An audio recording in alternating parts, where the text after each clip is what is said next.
Hi, fellow classmates. I am presenting to you chapter one of Teaching in Two Languages, and I will also be talking about my article, Translanguaging and Literacy. Uh, Together, these works are going to emphasize the power of bilingual education and how translanguaging practices help students develop literacy in both of their languages. We're going to look at the different bilingual program models and explore the concept of translanguaging and discuss a classroom strategy that is going to help students use their full linguistic potential. So, chapter one explains that bilingual education is going just beyond learning the two languages. It is about affirming the students' identity and helping them achieve uh, the academic success through both languages. The school can either treat these students' first languages as something temporary or a resource that is going to support them in long term learning. The chapter is highlighting that when educators value both languages equally, students are more confident and more capable. Bilingual programs that are supporting both languages promote that academic growth, literacy, and development and cultural connection. So, in bilingual education, there are two types of program approaches, the subtractive and the additive. A subtractive approach focuses on quickly transitioning students to English from their home language, and it is often at the expense of those home languages that this occurs. An additive approach, on the other hand, is developing both languages and, in this case, English for us together. The second approach is this additive approach is going to help students become biliterate in both of the languages. When a teachers view bilingualism as an asset, again, these students make stronger academic progress while they are maintaining that sense of linguistic pride. So, when we look more closely at the subtractive models, there was quite a few different models presented in chapter one, but these are the two that I wanted to kind of focus on. You had the transitional bilingual education program that is using their first language, the L1, for a short time, usually 1 to 3 years, before switching completely to English. Now, this is helpful for students learning English quickly, but in the long term, it limits that literacy in their first language. And then you also have the structured English immersion model. And that you usually see this in ESL classes, uh, focuses entirely on English instruction. It does offer minimal support for the first language, and the goal here is for English fluency, not to be bilingual. Most models tend to prioritize, most of the subtractive models tend to prioritize learning English over maintaining that first language, which can result in language loss over time. So, in the converse, when you look at the additive models, they take this very opposite approach. When you look at the developmental or maintenance bilingual education, it is aiming to sustain students' literacies in their first language, that L1, while gradually building in the English skills. The goal here is academic achievement in both of the languages, and the preservation of cultural identity. You also have dual language or a two-way immersion programs, which when you do these programs, you bring English learners and English dominant students together at the same time. Instruction is going to be split between both languages. Often what you see is a 90-10 or 50-50 ratio of the languages being spoken. When you start looking at the 90-10, what they do was you'll spend 90% of the time talking in one language and 10% in the other, and then you slowly cross it to where you get to that 50-50 mark, and go from there.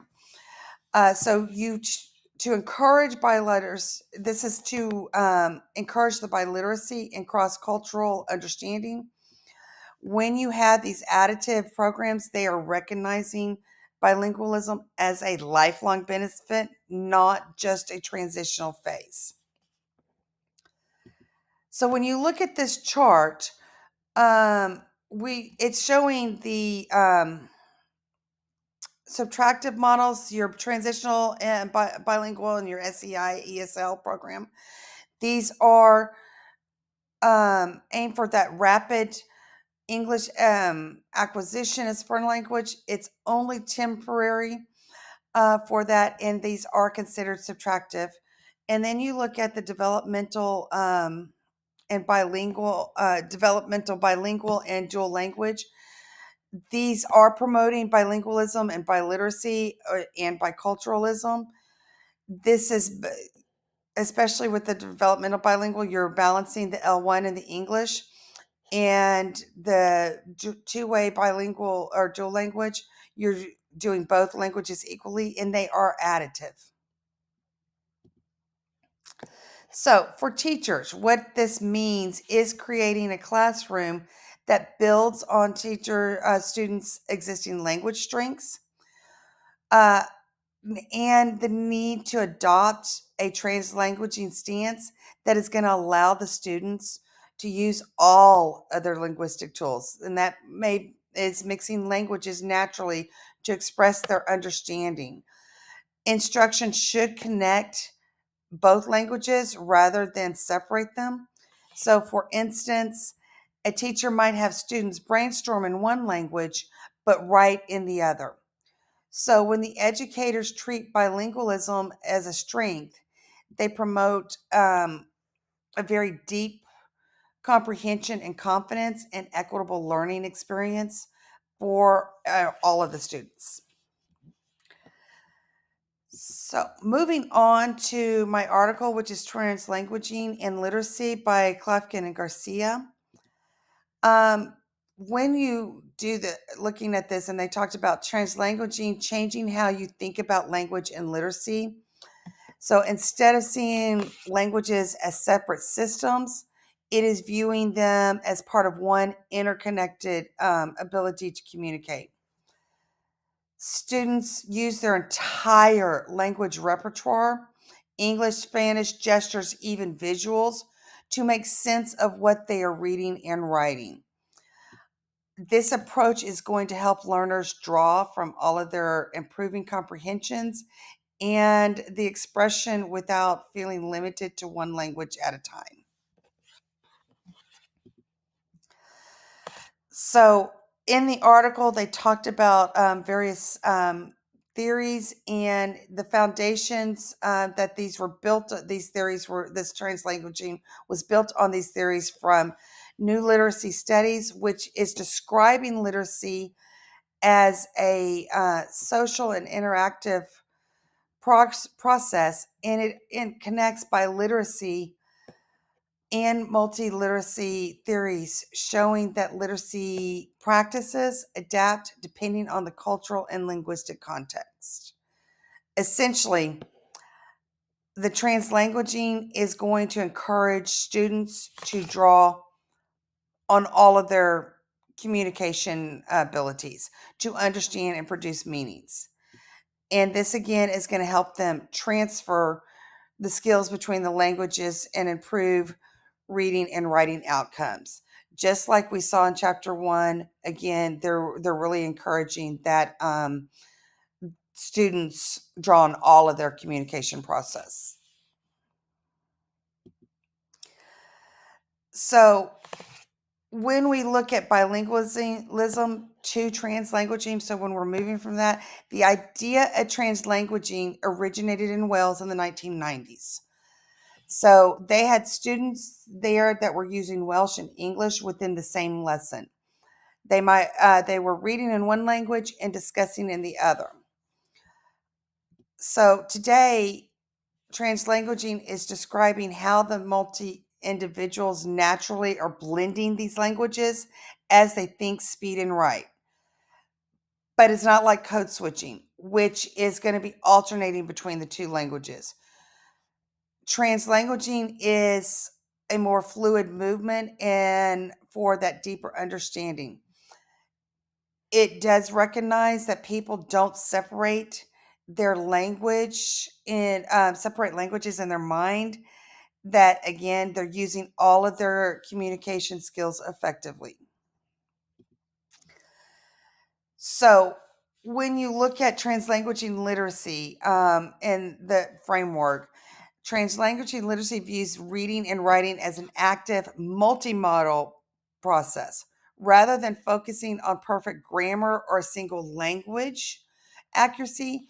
This framework is going to value how the students use all of the languages to build meaning, and it promotes four main ideas and outcomes.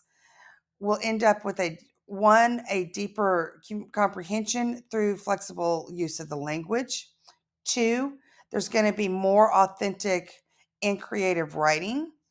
Three, it's going to build a stronger self-confidence as capable readers and writers. And four, the awareness of how language is influencing thinking. You also, through this lens, multilingual learners are going to be seen as skilled and resourceful and not as somebody who lacks proficiency.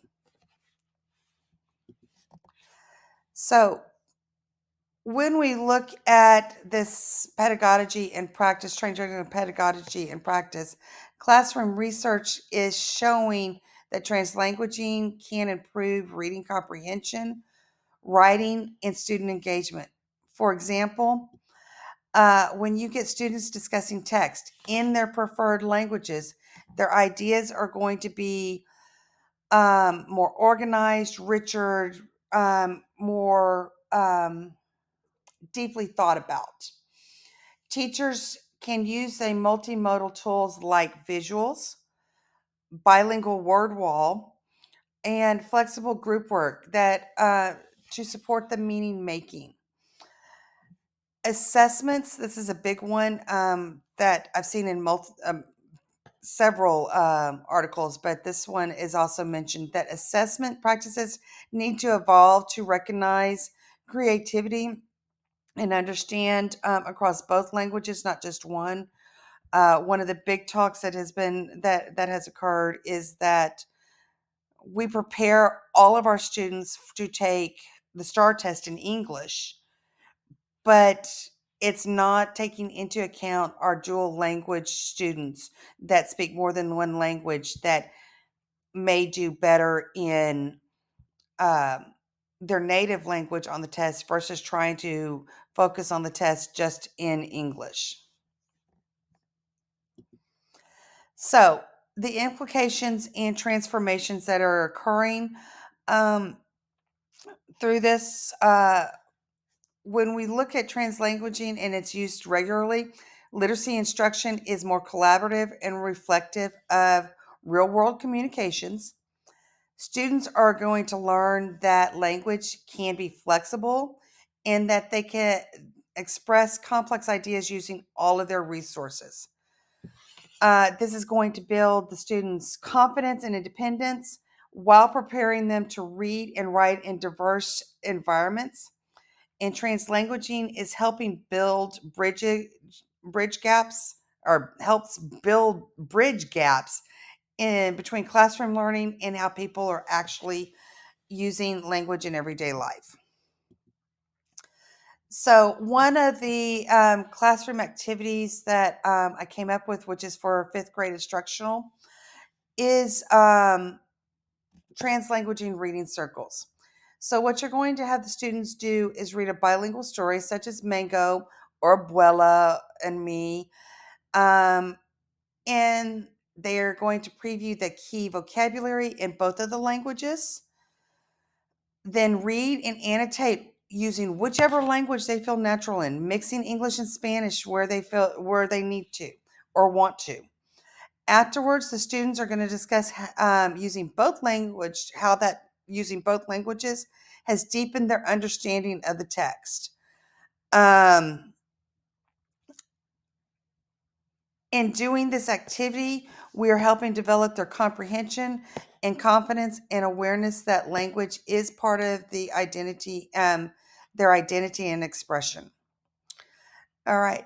And references again are Chapter 1 in Teaching in Two Languages, and then Garcia and Klefkin in 2019, their article, Translanguaging and Literacy Reading Research in the Reading Research Quarterly.